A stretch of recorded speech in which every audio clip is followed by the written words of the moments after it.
Alright, so in this video, we're going to be going over Battle Belongs by Phil Wickham, and the song's in the key of D flat, and the time signature is in 4/4.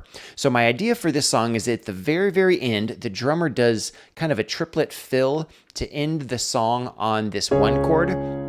And so it's kind of interesting because the piano player is doing this kind of hook, and then there's a drum fill, and then it ends on the one chord. So I wanted to put a riff over that triplet drum fill. So let's listen to the song at that ending, and then we'll figure out how we can try to put a riff over that drum fill.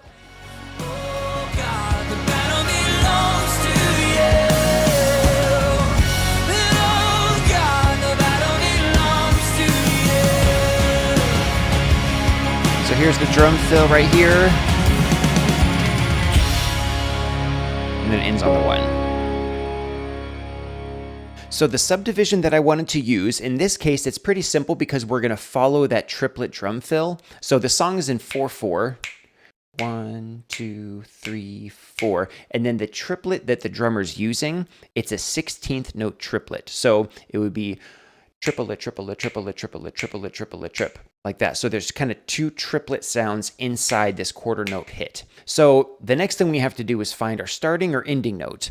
And so let's just kind of play through what that section of the song is. So it's, oh God, the battle belongs to you.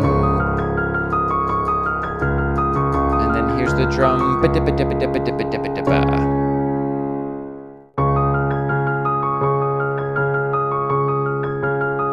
triplet, triplet, triplet, and it ends. So triplet, triplet, triplet, triplet. So that's 3, 6, 9, 12 notes. And then you're going to add one more note when you land on that one chord at the end. So 12 note triplet plus one more. So that's 13 notes that we're going to do for this riff. Now the next thing we have to figure out is if we're going to do a major or a minor scale. So my rule of thumb for this, it's pretty simple. You just add a flat 7 to whatever key the song is in. So this song is in the key of D flat. And so a flat 7 would be a B. And so if that sounds good, then you would want to do a minor scale. And if it doesn't sound good, then you want to do a major scale. So because this song is kind of a straightforward worship song, that flat 7 doesn't sound good, we're going to do a major scale. And then the next question is, are we going to do a pentatonic or a blues riff? So my rule of thumb for that is if the song sounds bluesy, then you'll do a blues scale. And if the song doesn't sound bluesy, then you'll do a pentatonic scale. So I don't think that this song sounds bluesy at all. I think it's kind of a straightforward worship song. We're going to do a major pentatonic scale in D flat. So then the next thing we have to do is just pull up our chart and make sure that we know how to play a D flat major pentatonic scale. So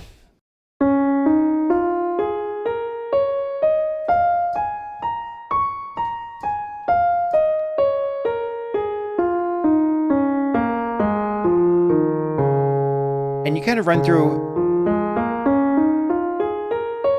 one or two or three octaves and kind of speed it up and make sure that you know exactly how to play it. Make sure you're using the correct fingering. Because the drummer's doing that 16th note triplet, you have to make sure that you can play this D flat major pentatonic scale at the right speed. So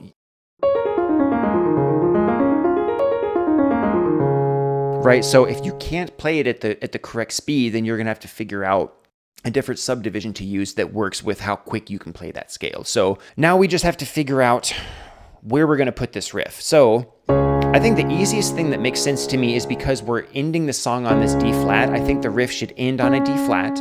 And because we're doing 13 notes, you can just count backwards from your note in D flat, and then that would be your starting point. So 1, 2, 3, 4, 5, 6, 7, 8, 9, 10, 11, 12, 13. So this would be your starting point. And then you'd end it.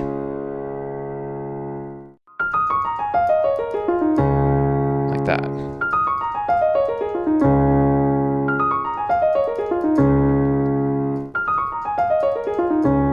Yeah, I think that would work. So now the other thing you have to make sure is once you can get the riff at tempo, right? and that sounds good, you want to make sure and play the piano parts before the riff and at the end of the riff to make sure that those transitions are really, really smooth. In this case, the song ends on that one chord, so we don't have to practice anything afterwards, but we have to practice that hook that the piano player's doing, and then the riff. Like that. So you just kind of run through that a couple times.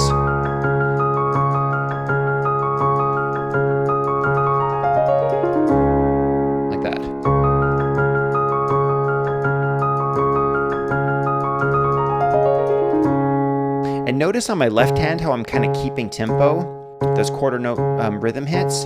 I like to do that because it makes sure that my right hand stays on time. Because if I don't have that kind of metronome going, then a lot of times it's easier to play the riff too fast or play it too slow. And that can kind of just keep you on track. But when you're actually doing the riff live, it helps to not do that, because then the riff will stand out a little bit more than if you had this note kind of banging on.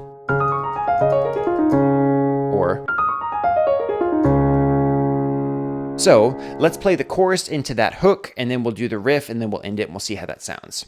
Every fear I lay at your feet, I'll sing through the night. Oh God, the battle belongs to you.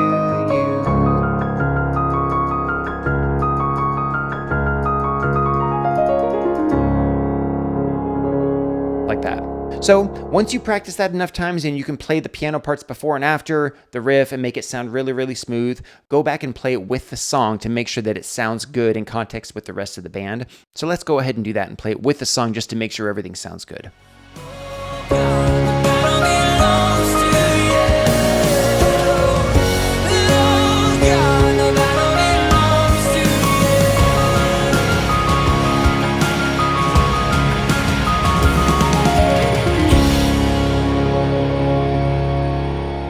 Yeah, I think that sounds great to me. So now that we have this song, let's go ahead and move on to the next one.